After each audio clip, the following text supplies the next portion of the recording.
Eh bien bonjour à tous et bienvenue à vous dans cette nouvelle vidéo, c'est OP Code et aujourd'hui on se retrouve pour le troisième épisode de la formation Ruby. Donc voilà, donc c'est parti, on va s'y mettre directement. Et donc je vous avais dit dans la dernière vidéo effectivement que c'était les conditions que nous allions apprendre, sauf que ce n'est absolument pas le cas parce que entre temps je me suis dit qu'il y avait quand même d'autres choses importantes à voir.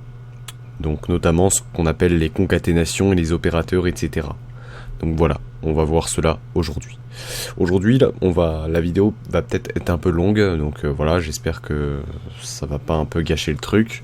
Mais l'important pour moi, même si je fais une vidéo longue, l'important dans tout ça, c'est que vous comprenez, d'accord? Donc je vais vraiment approfondir les choses pour que, à la fin, vous puissiez être des développeurs professionnels en Ruby.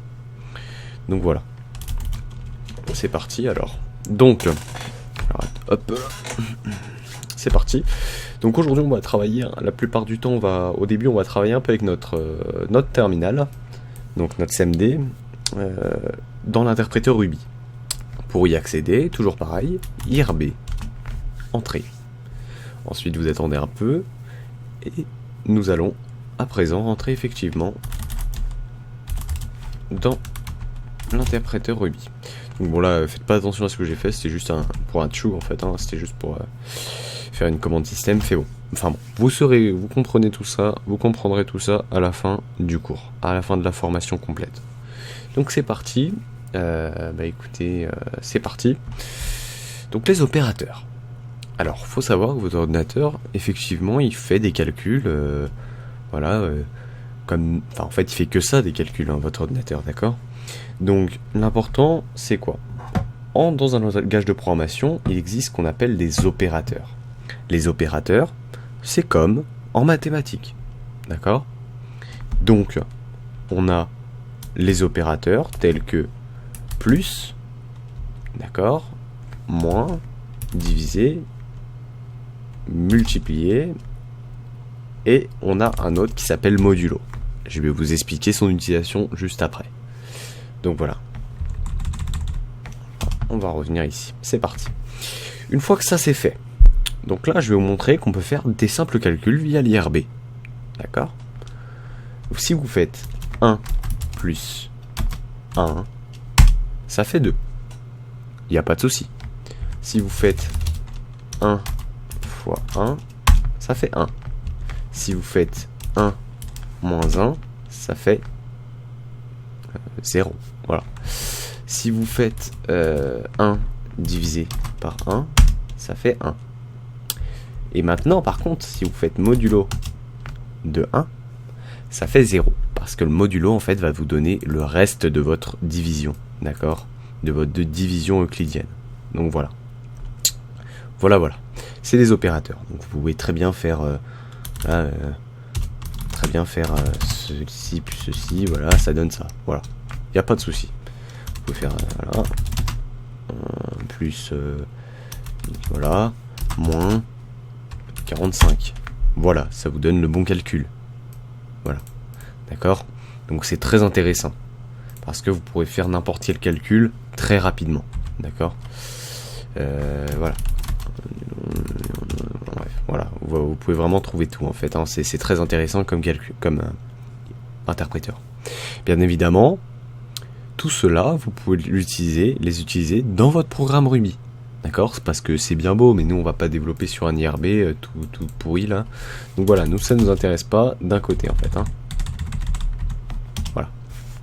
Donc je vous propose qu'on quitte l'IRB et qu'on teste tout cela. D'accord? Donc comme on regarde, alors pour regarder effectivement on fait PWD. Ah oui. Voilà. Donc là c'est pour regarder en fait l'utilisateur où on est en fait effectivement. Je sais plus sur le CMD c'est quoi comme commande pour voir quel pass on est actuellement puisque je suis un utilisateur de Linux habituellement, mais ce n'est pas grave. Donc là on va faire un dir, on va aller dans CD, document, cls dir. Ensuite, on voit nos fichiers. Donc là, nous, c'est operator.rb. Si on exécute operator, il n'y a rien. Très bien. On va directement dessus. Afin de tester si notre programme est fonctionnel, on va tester un premier Hello World. Très bien. Notre Hello World est fonctionnel. On est bien dans le bon fichier. Maintenant, le principe, c'est très simple. On va appliquer ce qu'on a découvert dans l'interpréteur. Si on fait notamment Putes de 1 plus 8, très bien, on regarde ce que ça donne. Cela nous donne le résultat. C'est très intéressant. Parce que du coup, on peut absolument tout faire. D'accord? C'est très intéressant.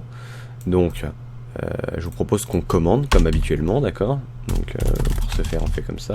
On commande notre code et je vais vous afficher les différents opérateurs, excusez-moi. Donc, on a addition qui est le plus. Donc là, on va pouvoir notamment mettre un exemple tel que 1 plus 1. 2, voilà, par exemple. Soustraction, moins, tout simplement. 1 moins 0, excusez-moi. Donc voilà. Ensuite, on a la division. Slash. Par contre, ici, je n'ai rien affiché. Très bien. Et là, on va donner un petit exemple. Ça va être tout simplement divisé par 1. Qui donne 0. Non, 1. Excusez-moi. Donc, voilà. Ensuite, on a la multiplication. Qui, lui, va être simplement l'astérix. Donc là. Hop là. Et donc là, par exemple, 1 fois 1. Voilà. Donc très bien.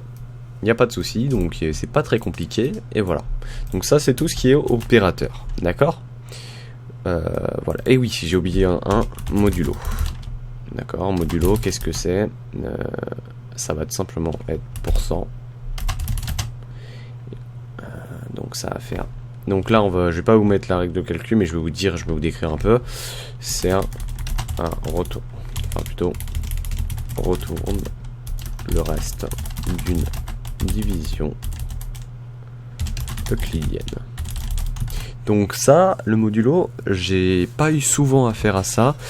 J'ai eu, à vrai dire, une fois affaire à cela. C'était pour faire une fonction qui convertissait... c'était une fonction qui convertissait du décimal en hexa. Voilà. Donc c'était pour faire une fonction comme ça. Donc j'ai eu besoin des modulos.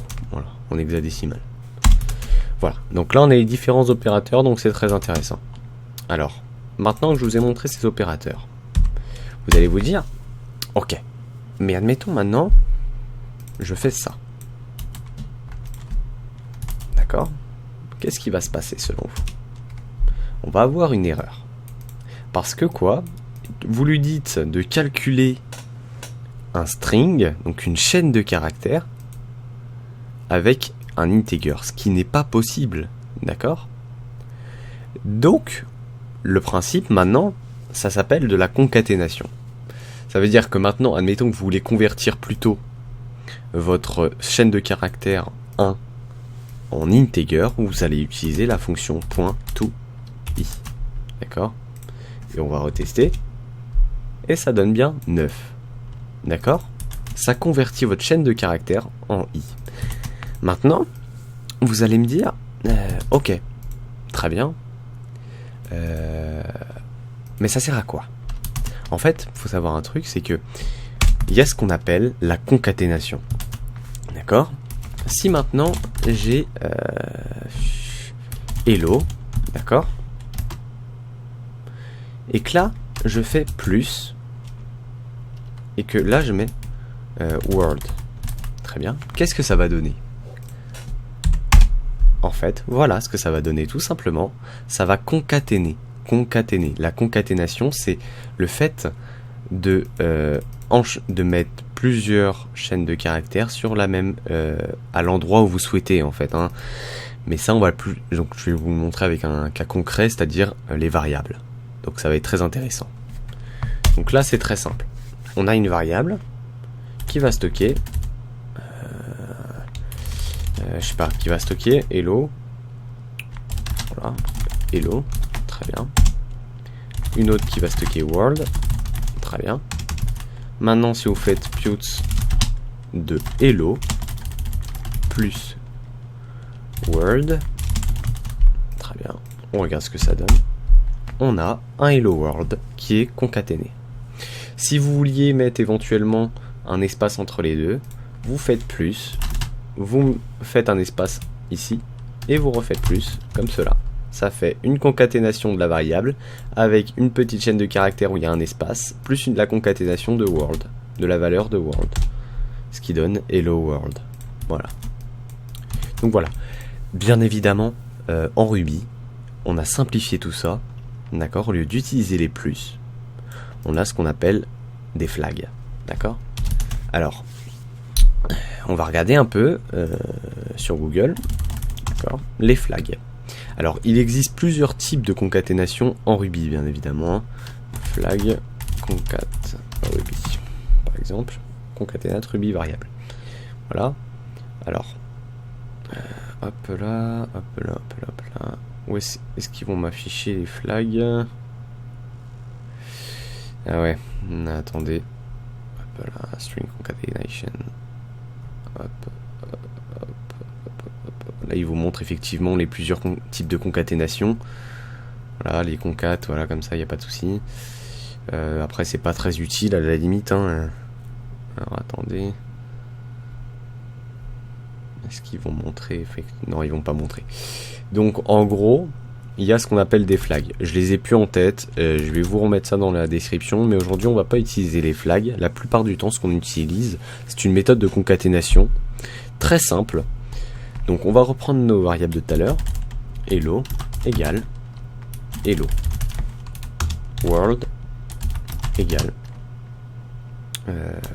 world. Voilà. Ensuite, on va faire puts. On va mettre des guillemets doubles. Et on va mettre hashtag et des crochets. On va mettre ensuite notre première variable. On va mettre un espace. Crochet variable. Ok ? On regarde ce que ça donne. Et on a bien notre concaténation d'effectuer. Ce qui veut dire qu'on peut très bien enlever l'espace juste ici. On peut faire ce qu'on veut. On peut rajouter, je sais pas, test. Juste entre les deux. Et ça marche. Voilà. Donc c'est intéressant. Donc voilà la concaténation. Voilà. Il me semble que c'est tout pour les opérateurs. Après on verra les fonctions logiques, enfin les opérateurs logiques. Pas dans cette vidéo, mais dans une prochaine, qui servira pour les conditions d'ailleurs. Je pense que ça va être la prochaine vidéo. Donc voilà, sur ce, on se retrouve pour la prochaine vidéo, et puis salut à tous.